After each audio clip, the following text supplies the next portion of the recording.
Now, the hype when it comes to July Criterion titles is peak. July is the month in which Barnes & Noble does its massive 50% off sale, or at least one of its biannual ones, but it always feels like the July titles in particular have a lot of heavy hitters in them. It's just that month where we're all eager again, our pockets are hungry for more Criterion movies. So anyway, I just got back home from a short little quick trip to Vegas. I saw the email come through this morning. I was like, I gotta get home. I gotta film my reaction, so I haven't looked at them yet. But while I was in Vegas, I did meet up with a buddy of mine, Mac, and we did go hit some thrift stores, and we found a big record shop that has a bunch of used movies, a ton of used boutique labels, actually. We did some store hunting. I made a vlog. That's gonna be coming out later this week. So if that kind of thing does interest you, like those movie trips, Blu-ray hunts, we do a little bit of music in that one too, then definitely subscribe to this channel and hit that ding, the little bell, because my videos are kind of all over the place, and if one doesn't appeal to you and you don't click on it, that's totally fine, but you want to be reminded each time there is a new video coming out, and if you don't click on a video, you're going to stop getting my new videos in your feed. So the only way to prevent that is to hit that bell, and yeah. Okay, enough little chit-chatting, all right? Okay, and just like usual, we're going to read the email together, and we're going to skip the opening blurb like I always do. Okay. Alice doesn't live here anymore. Ellen Burstyn and Chris Christopherson. This is a Martin Scorsese film, as predicted by somebody in the comments at some point, that Criterion is trying to get as many Martin Scorsese titles as they can, especially, of course, the ones that are a little bit lesser known, like Alice Doesn't Live Here Anymore. This is a Scorsese film I've actually not heard of. This came out in 1974. Martin Scorsese infuses the classic maternal melodrama with the brash spirit of the new Hollywood in the zeitgeist-capturing feminist tale of a woman finding her footing in a patriarchal world.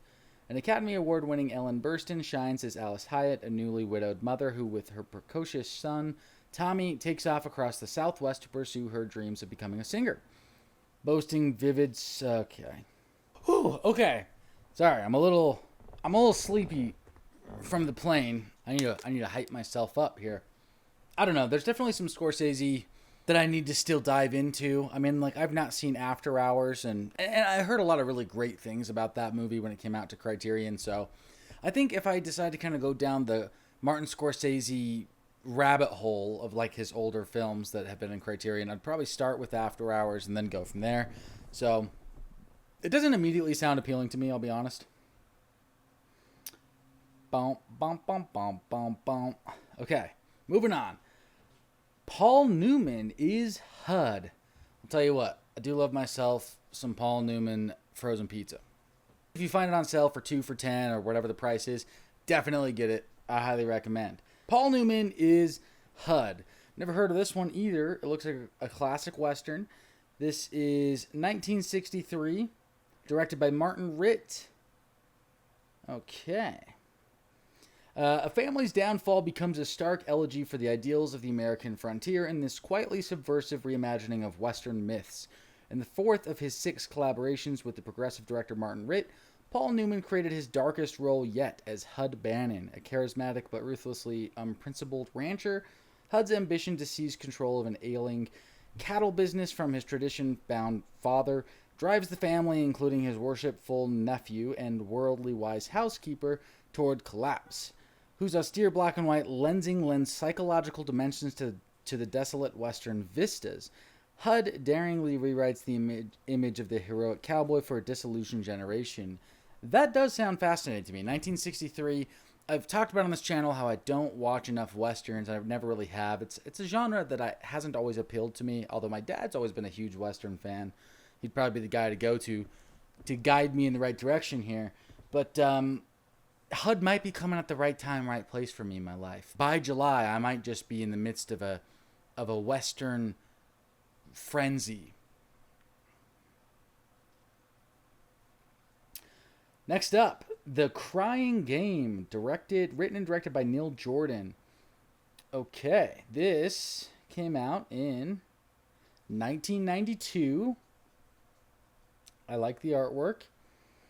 Neil Jordan's emotionally stunning international sensation overcame the barriers between independent and mainstream cinema to become one of the defining films of the 90s. Set against the turbulence of the Troubles in Northern Ireland, Land of My People, The Crying Game is a puzzle box of a film examining complex questions of loyalty, desire, and identity as it traces the fraught relationship developing between two wounded souls. As the film shape shifts from political drama to noir-tinged thriller to bruising romance, what emerges is something beyond genre. A profound and indelible vision of human connection across all boundaries. Sounds like the kind of film I'm into. United Kingdom, 1999. I'm into it. This is the first title I'm right away wanting to buy. Here's another title in the Criterion. Looks unfamiliar, which means I'm probably spoiling. No, Spine 107. Wow. A very, very old Criterion film from Neil Jordan, one of the early entries. Mona Lisa, Bob Hoskins, Kathy Tyson, Michael Caine. I don't know anything about this movie, but I love the artwork. Like, that immediately makes me want to watch it. This one came out in '86. The brilliant breakthrough film by writer-director Neil Jordan journeys into the dark heart of the London underworld to weave a gripping noir-infused love story. Okay, I won't keep reading too much about that for now. I'll do my own research later, but I'm very fascinated by this. And so that's what's kind of fun when you get a new Criterion film, is if they have other work in the collection, maybe that brings you to something you'd never even heard of or knew existed. It's always surprising to me when I just come across something like that, like Mona Lisa. The Crying Game looks great. I'm interested. Cruel Story of Youth. I don't know much. I'm looking at the cover. I'm looking at the title. I'm looking at the director, Oshima. And I'm thinking to myself already, this is a movie I want. 1960.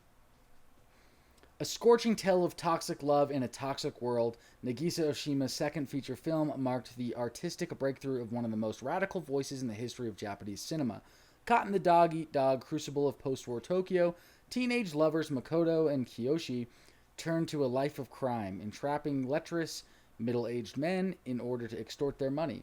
But how long can the wayward youths outrun their fate? Bursting with vivid color, this visually scintillating, furiously nihilistic film howls with rage at a society in which everything, love, sex, and youthful idealism has been corrupted. That's a must-buy. I know like film shot in color were a little bit more common by 1960, but there's still just a look and feel to them that I really love. Really interested in exploring more from Asian cinema in the 60s. Very interested in this, and will be most likely buying that.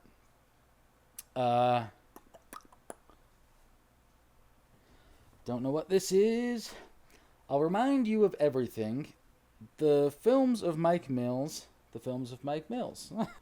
I'll remind you of everything. The films of Mike Mills. The legacies we inherit and the ones we pass on form the heart of writer-director Mike Mills' family portraits inspired by his own experience, both personal and panoramic.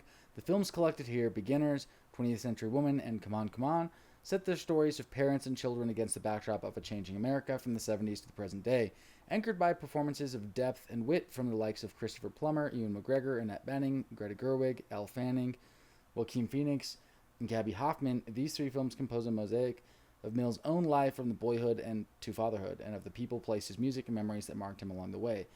Wow. I haven't heard of these films. Beginners,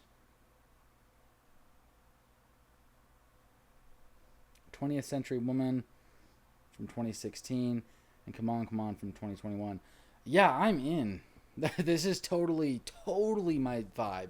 This is, man. Don't know Mike Mills at all, so I'll need to do some research. Maybe you guys can let me know in the comments. I'm not familiar with this director, but I love how the picture here for Beginners, it looks like that Ewan McGregor is in the Criterion closet. Scene shot in the Criterion closet. Well, yeah, very, very interested in this. So, yeah, I wish I had more to say. I don't, though. Okay, here we go. We're getting to the end here. This is the Criterion Premieres title for July. The Love That Remains, written and directed by Hilnir Palmason. That's the best I could probably do on that. Love the cover art. I love that little shark that's swimming right by their Jeep here. As they're submerged and look distraught. One little boy fishing, having a good time. No, I love that artwork. Suffused with tenderness and deadpan humor, The Love That Remains asks, what happens when a relationship ends but the bonds of caring endure? Moving unpredictably through 4 seasons in lives of separating... Oh my God. Moving unpredictably through 4 seasons in the lives of a separating couple, it's vibrantly attuned to the ebb and flow of domestic routine, as it is to the stark, spectacular landscape of coastal Iceland, juggling intimate scenes of adults at work and children at play with wild intrusions of surrealism. This strange and poignant film is a rare study of family life in all of its beauty and confusion. Man, another one that just sounds like the perfect type of movie that I get excited about. I love the day in the life type of movie. It's kind of studying human behavior and the nuances of relationships, especially through stark and contrasting situations.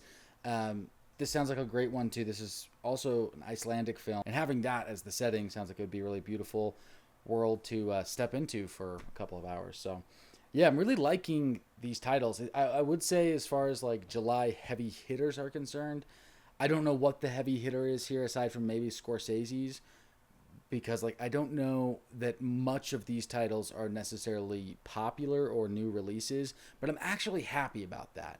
I'm happy because a lot of these films sound very interesting to me, and they're opening my eyes up to new directors and areas of the Criterion Collection that I want to be, introduced to. So I'm very interested in July's set collection so far.